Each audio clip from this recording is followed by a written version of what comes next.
People claim that getaways strengthen relationships and create lasting memories. In my case, it revealed how swiftly someone could demolish 8 years of commitment during an afternoon massage appointment. I'm Evan, 31 years old, and what I'm about to share isn't seeking judgment. I already recognize we're both at fault here. The difference? She betrayed me first, and I merely responded accordingly. Carrie was 28 when our marriage imploded. We'd spent 8 years building a life together, 5 of those as husband and wife. Apparently, none of that mattered when she decided to share a bed with some random guy she'd met hours earlier. I still can't pinpoint what triggered her decision. Our relationship seemed solid, no major arguments, plenty of quality time together, shared hobbies and interests. Hell, we were literally on a couple's retreat when everything fell apart. We'd been looking forward to this trip for months, planning every detail together, excited about the opportunity to reconnect and relax before life got even more complicated. Starting a family had been our shared dream for years. We'd begun actively trying about 4 months before the trip, and it wasn't just casual talk. We weren't just casually discussing it. We'd compiled extensive lists of potential names, debated various parenting philosophies for hours, researched the best school districts in our area, even started setting aside a room in our house for the future nursery, and had begun shopping for baby furniture. We'd attended a parenting workshop together. We'd calculated our budget adjustments for childcare. That's how invested we were in our shared future. Every conversation seemed to circle back to what our lives would look like as parents, how we'd balance work and family, what values we wanted to instill in our children. The vacation idea emerged from wanting one final adventure before parenthood consumed our lives for the foreseeable future. We'd read articles about how important it was for couples to maintain their connection before becoming parents, and we took that advice seriously. We thought it would be more enjoyable to bring along another couple, Trevor and Marissa, our closest friends who happened to be married as well. Trevor and I had known each other since college, bonding over basketball and occasional brewery visits. We'd stood up in each other's weddings. Carrie and Marissa were practically inseparable, finishing each other's sentences like biological sisters. They'd met at a yoga class 5 years ago and had been best friends ever since, doing everything together from shopping to cooking classes to weekend hiking trips. We recognized that a baby would drastically reduce our social availability, so this trip felt like a necessary celebration of our current freedom. They enthusiastically agreed with the plan, and within weeks we'd reserved everything for a full 7-day escape to a coastal resort in Belize. We'd chosen Belize specifically because none of us had been there before, and the resort had incredible reviews. The plan was simple: disconnect from reality and enjoy each other's company before responsibilities multiplied. We even made a pact to limit phone usage and really be present with each other. The initial 48 hours exceeded all our expectations. We alternated between lounging by the pristine ocean during daylight, playing beach volleyball, trying out paddleboarding, and sampling local cocktails after sunset at various beachfront bars. The weather was perfect, the food was amazing, and the company was even better. We laughed constantly, took dozens of photos, and genuinely enjoyed every moment. Day 3 brought a change in our itinerary. We decided to split up by gender for separate activities, thinking it would add some variety to the trip and give us stories to share with each other later. The women had been buzzing with excitement about a premium spa experience the resort offered, particularly their signature hot stone massages and aromatherapy treatments. They'd been talking about it since we arrived, comparing notes from reviews they'd read online. Trevor and I opted for something more adventurous, booking a guided jet ski tour along the coastline that promised to show us hidden coves and secluded beaches. The jet ski excursion was absolutely incredible. Racing across the turquoise water, feeling the spray on our faces, the sun on our backs, reminded me of the carefree summers I'd spent wakeboarding on Lake Michigan as a teenager. Our guide took us to 3 different spots, including a small island where we saw sea turtles. I made a mental note to do more water sports in the future, maybe even buy a jet ski when we got back home. Of course, I had no idea that future would look completely different from what I imagined. I had no idea that while I was out there enjoying myself, thinking about our future together, everything was already falling apart. When Trevor and I returned to our accommodations around 4 in the afternoon, the women still hadn't arrived. Slightly unusual, but not particularly alarming at first. Their spa appointment had been scheduled for noon, so we'd expected them back by 3 at the latest. We figured they'd gotten sidetracked browsing the resort's boutiques or grabbed drinks somewhere, maybe extended their treatments. We showered, changed clothes, and started looking at dinner options. They finally appeared just as we were considering making dinner reservations, nearly 2 hours later than we'd anticipated. Something felt wrong immediately. Both women seemed subdued, lacking their usual energy and chatter, but Marissa appeared genuinely distressed. She kept her gaze fixed downward, avoiding eye contact with everyone except Trevor, and even with him, her glances were brief and pained. Her body language screamed discomfort, shoulders hunched, arms crossed defensively, movements stiff and awkward.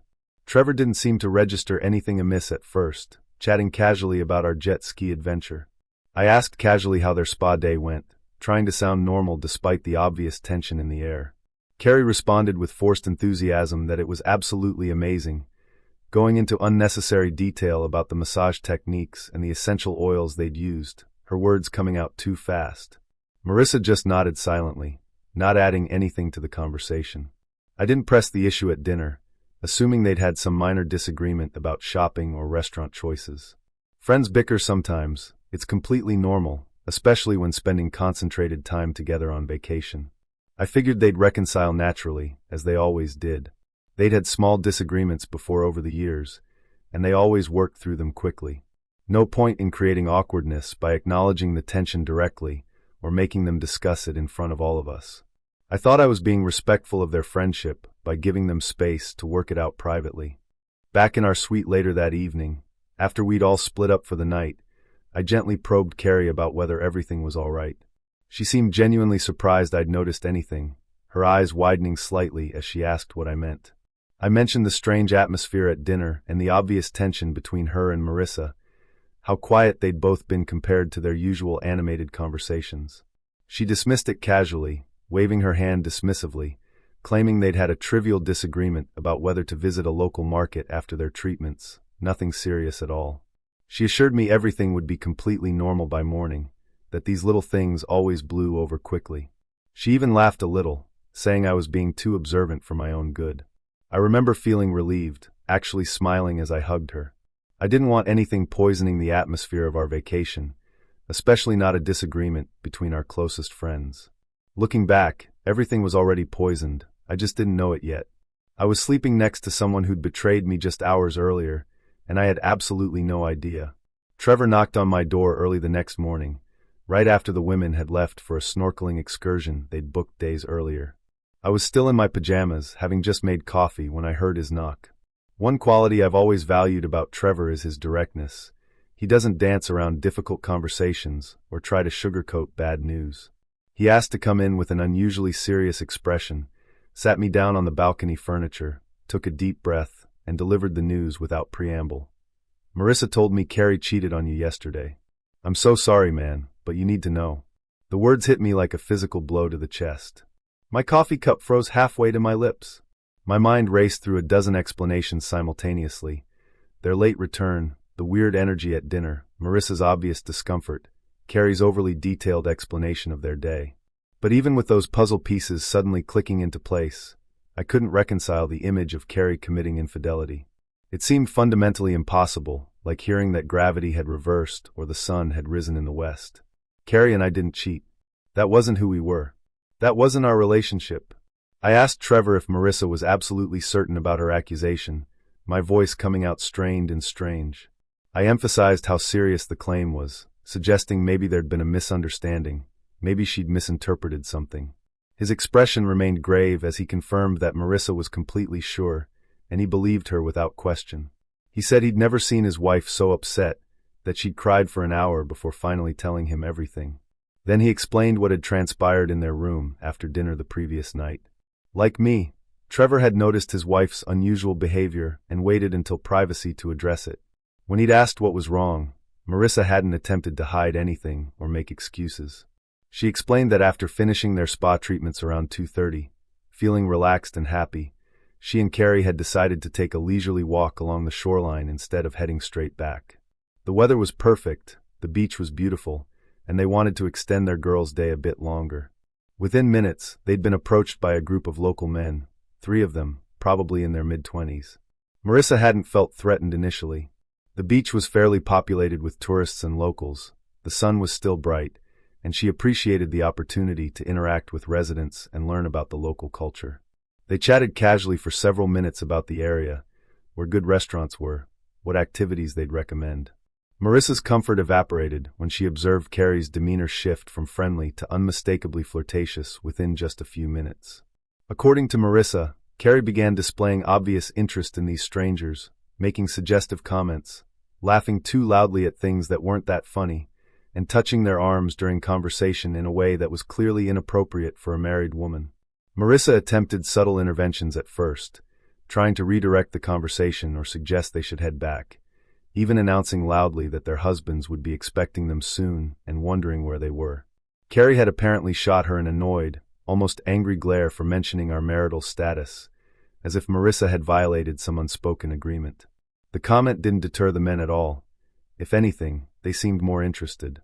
One of them, the tallest one with dark hair, suggested continuing their conversation at his nearby apartment, offering drinks and claiming he had a great view of the ocean from his balcony.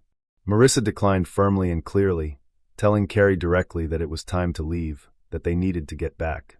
Instead of agreeing, Carrie had rolled her eyes dramatically and accused Marissa of being uptight and boring, of ruining her fun, saying she was acting like someone's mother instead of her friend. Marissa tried physically guiding Carrie away by the arm, but before she could insist more forcefully or make a scene, Carrie had already turned to follow the men down the beach toward the street. Marissa hadn't followed. She stood there frozen, torn between abandoning her best friend alone with strange men in a foreign country and refusing to enable whatever was about to happen. She'd considered rushing back to inform me immediately, running to our room and telling me everything, but she struggled with the ethics of exposing Carrie's actions. She worried about betraying her friend's trust, about potentially overreacting if nothing actually happened, about destroying our marriage if she was wrong. So she waited. I felt a flash of irritation learning that Marissa had contemplated concealing Carrie's betrayal, but I forced myself to acknowledge that she ultimately came forward, even if indirectly through Trevor. That demonstrated more integrity than staying silent forever. She could have easily pretended ignorance, could have taken this secret to her grave. The fact that she couldn't live with that choice said something about her character. Trevor continued explaining that Marissa had paced anxiously on the beach for nearly 45 minutes, hoping Carrie would reconsider and return, checking her phone constantly. She didn't know what to do, didn't know if she should call me, didn't know if she should follow them. When Carrie finally reappeared, walking back down the beach alone around 4:15, the evidence was unmistakable. Her hair looked disheveled and messy, clearly having been run through by someone's hands. Her clothing was askew with her shirt buttoned wrong, and she appeared flushed and out of breath, like she'd been running or engaging in strenuous physical activity. Marissa had asked bluntly if Carrie had actually gone through with it, if she'd really just cheated on me with a complete stranger. Carrie just shrugged with a satisfied smile, looking almost proud of herself. When pressed about how I would react to this information, about what this would do to our marriage, Carrie had dismissively responded, "What he doesn't know won't hurt him. This never happened. We don't talk about this again." Sitting there on my balcony processing Trevor's words, I visualized the woman I'd planned to have children with, someone who'd just slept with a complete stranger, or possibly multiple strangers, and returned acting like it meant absolutely nothing, like she'd just bought a souvenir. I dropped my head into my hands, feeling physically sick while Trevor sat beside me, gripping my shoulder supportively. He apologized repeatedly and clarified that Marissa hadn't intended to hide anything permanently. She'd just panicked initially and needed time to process what had happened, to figure out the right thing to do. I told him I needed to be alone. He nodded understanding and left quietly, telling me to call if I needed anything. I harbored no resentment toward either Trevor or Marissa. He'd done the honorable thing by telling me, risking our friendship to ensure I knew the truth. And Marissa had attempted to prevent the situation, had tried to stop Carrie from making this catastrophic mistake. Besides, even if she'd succeeded in stopping Carrie this time, what about the next opportunity? What about the next vacation, the next time she felt her youth slipping away? It wasn't Marissa's responsibility to police my wife's fidelity. I spent the remainder of that day in our room, unable to muster interest in any activities, declining Trevor's invitation to grab lunch. I'd already decided to cut the vacation short. When the women returned that evening around 6, laughing about their snorkeling adventure, I claimed to be feeling ill and needing rest. Carrie's face immediately showed concern, asking if I needed medicine or wanted her to call a doctor. She offered to stay with me while Trevor and Marissa went out to the restaurant they'd planned to visit. I didn't speak to her much, just watched her scrolling through her phone, trying to reconcile the person before me with someone capable of such betrayal. Minutes after Trevor and Marissa left, I received a text from Trevor. He'd continued talking with Marissa during their walk, who revealed that Carrie had been in constant contact with the man from the beach, phone calls and endless texting throughout the entire day. Marissa had noticed her stepping away to take calls, had seen her constantly checking her phone and smiling at messages. I glanced at Carrie sitting across the room and realized she was probably messaging him at that exact moment, probably planning when she could see him again. Something inside me snapped. Watching her smile at her screen, biting her lip the way she used to do when texting me in our early relationship, filled me with rage. I wanted to rip the phone from her hands and scream the truth at her, to demand answers, to ask how she could do this to us. But I restrained myself. I just waited, already forming a plan. My opportunity came when she dozed off around 9. She'd attempted to initiate intimacy first, being unusually aggressive about it, and I had to fight my initial reaction of disgust. I deflected, citing my supposed illness, saying I felt nauseous and didn't want to get her sick. The reality was that the thought of being intimate with her less than 24 hours after she'd been with another man made me physically nauseous. The idea of touching her made my skin crawl. Rejected, she looked disappointed but decided to nap instead, saying the snorkeling had tired her out. She fell asleep with her phone loosely in her grasp. I carefully extracted the phone and unlocked it. I'd always known her passcode, just like she knew mine. We'd never hidden our phones from each other. We'd always had that trust. Her recent messages confirmed everything. She'd been texting someone saved as Ben Conference, whose actual name was Raphael. Seeing those messages felt like watching my entire future disintegrate in real time, like watching a building I'd spent years constructing collapse in seconds. It sounds melodramatic, but I genuinely grieved the life we'd planned, the children we'd never have, the anniversaries we'd never celebrate, the home we'd never build together, growing old together. The messages corroborated Marissa's account completely. They also revealed Carrie had been actively trying to arrange another meeting with him, asking when he was free, suggesting times they could meet up. Since they'd only connected the previous day, the message history was brief. I read everything quickly, every flirtatious exchange, every plan to meet again, and forwarded screenshots to my own phone as evidence for what was coming next. Part of me wanted to wake her immediately and confront her with the truth, to watch her face as I revealed that I knew everything. But I didn't. I replaced her phone carefully and pretended nothing had changed, already planning my next moves. When she woke later around 11, stretching and yawning, she asked if I was feeling better. I claimed I needed more sleep. That evening, she announced she wanted to explore the resort shops briefly, maybe do some sightseeing and pick up souvenirs. Sure. I knew she was lying, but I no longer cared. She dressed meticulously, changing outfits twice, and applied her expensive perfume, the one she saved for special occasions, practically announcing her intentions to anyone paying attention. The moment she left, I opened my laptop and booked a flight home for the following morning at 6 a.m. I began researching divorce attorneys in Portland, reading reviews, comparing rates, making a list of the top 5. I planned to walk directly from the airport into a lawyer's office if possible, wanted to have the paperwork started before she even knew what was happening. I refused to waste any time giving her the opportunity to manipulate me or convince me to give her another chance. I executed my departure the next morning, while Carrie was out with Marissa on what was supposed to be a morning yoga class on the beach. I packed everything methodically, every piece of clothing, every toiletry, making sure I left nothing behind. I called a taxi, checked out of the resort, and headed to the airport without informing anyone except Trevor, who I texted from the car. I left a brief note on the bed, written on resort stationery. Gone home. Enjoy the rest of your trip. Short, simple, and devastating. By the time I landed back in Portland 8 hours later, she'd called 17 times and sent 43 texts. I ignored every call, every desperate message. I had preparations to complete before her return, and abandoning her abroad was just the beginning of what I had planned. Despite acknowledging my own questionable behavior in my original account, many people insisted I'd done nothing wrong, that I'd handled the situation perfectly. I appreciate the support, but I believe the distinction between Carrie and myself is that I can admit when I've crossed lines, when I've acted out of anger and hurt rather than pure reason. That doesn't mean I regretted my actions. In fact, I'm proud of how I handled things, proud that I didn't let her manipulate me or convince me to stay. And I wasn't finished yet. While Carrie remained in Belize, she never stopped attempting contact. The calls and messages became so excessive I stopped tracking them after the first day. Most texts conveyed panic, asking if I was okay, if I'd really left, demanding explanations, begging me to call her back, telling me she loved me, that we could fix this. I responded once early on, confirming I was safely home and sending a photo of myself relaxing on our couch with our dog as proof of life, just so she wouldn't call the police thinking something had happened to me. Beyond that, I ignored everything. Every tearful voicemail, every desperate text, every promise that she could explain. Trevor called me too several times, reporting that Carrie was having a complete breakdown at the resort.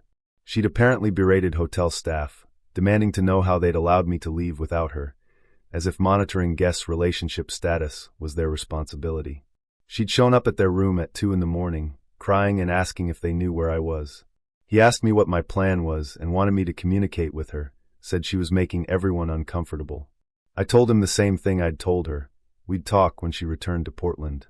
As I mentioned initially, I knew my behavior was spiteful, calculated to hurt her as much as she'd hurt me. But I won't pretend I didn't enjoy knowing I'd completely ruined the remainder of her vacation. I wondered if she'd spared any thoughts for her beach fling anymore, or if panic about our marriage consumed her entirely. I hoped Raphael was texting her, and she was too devastated to respond.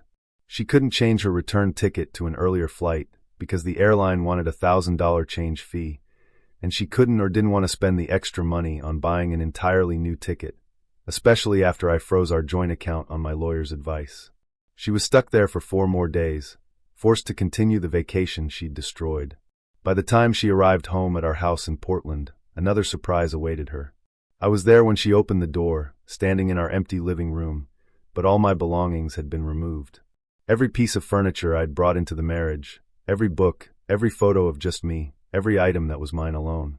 I'll never forget her expression. She stopped mid-step, her suitcase falling from her hand, and looked around in confusion and dawning horror, as if she'd entered the wrong house at first.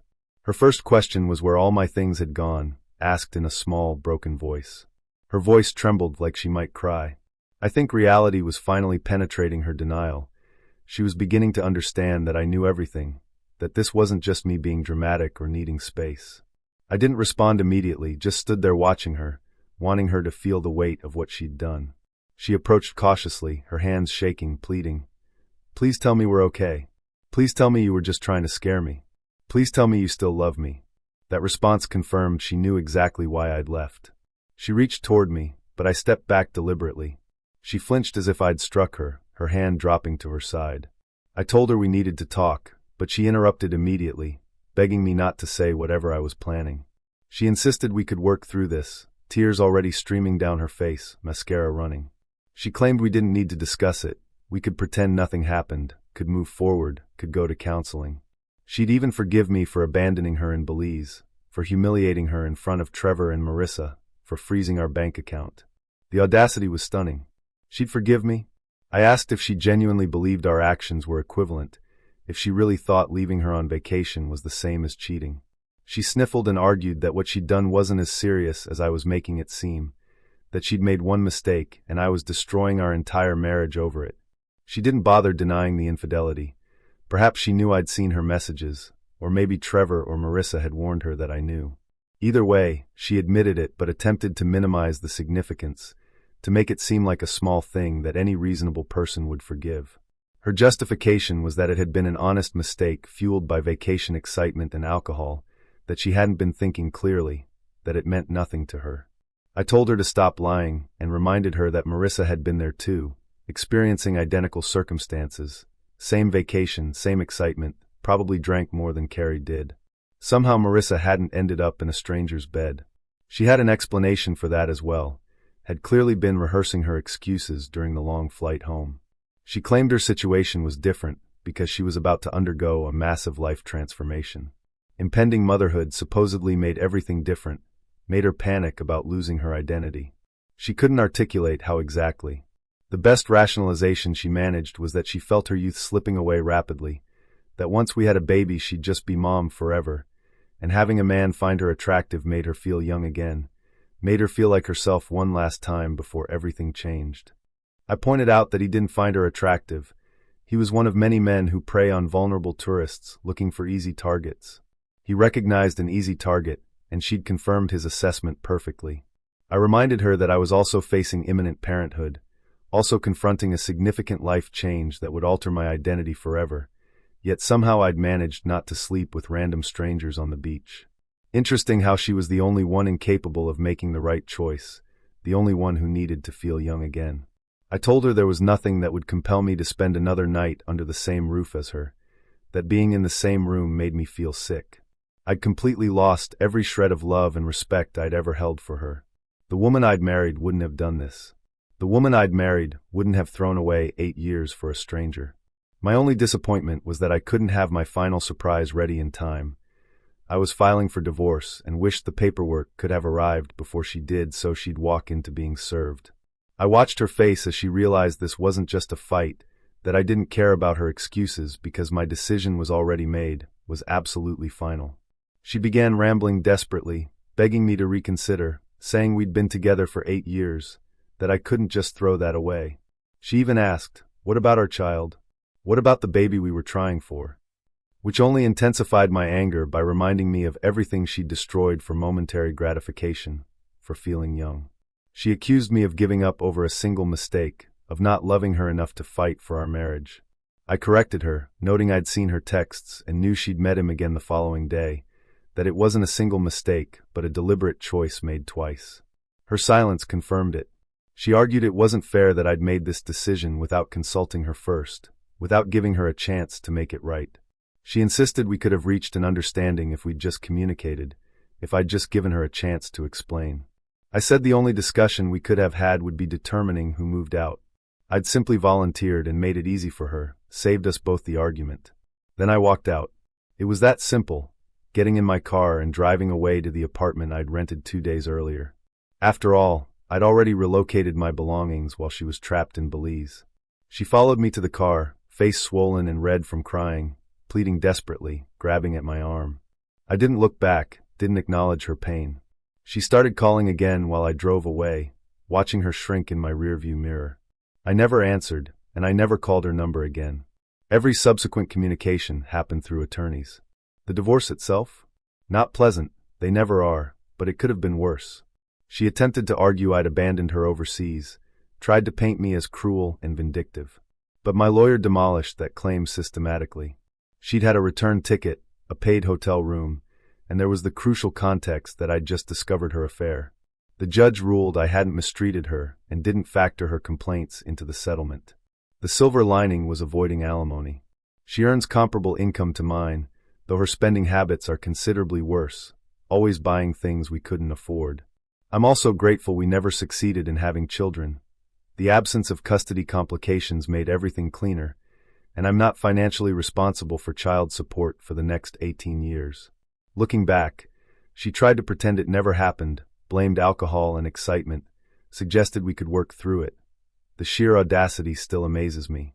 She completely demolished everything we'd built together and thought she could manipulate her way out of consequences, thought her tears and excuses would be enough. She doesn't deserve sympathy. She deserves the full weight of her own recklessness. The affair, the excuses, the panic, the begging, all of it was her doing. I simply called her bluff and walked away. Harsh? Absolutely. Deserved? 100%. Thank you for watching the video to the end. YouTube may no longer suggest my channel to you, so subscribe to it to receive new interesting stories. You will also help the channel grow and improve the quality of its content. A playlist with other interesting stories that you can listen to is now displayed on the screen. You can also write in the comments what stories you would like to see on the channel.